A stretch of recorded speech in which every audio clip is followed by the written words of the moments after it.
The next function is char. Char returns the character specified the code number. You ever heard of ASCII? This is the standard set of characters,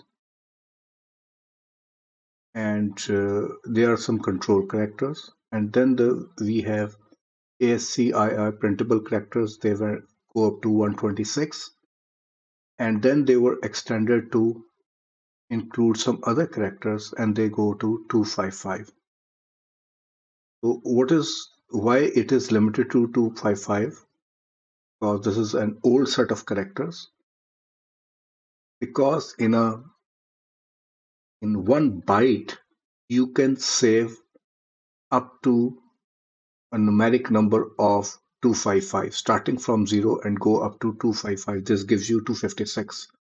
So a binary representative of a number up to 256 can be stored in 1 byte.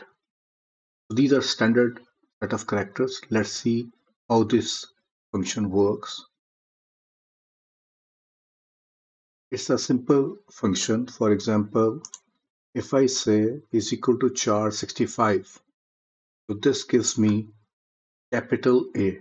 If I go back to my character set, if I look at this table and 65 represents A.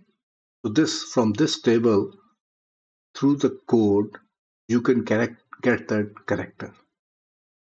So this is very useful function, and once we learn these functions, I will try to show you use of these functions. But at this stage, we just understand how this function works.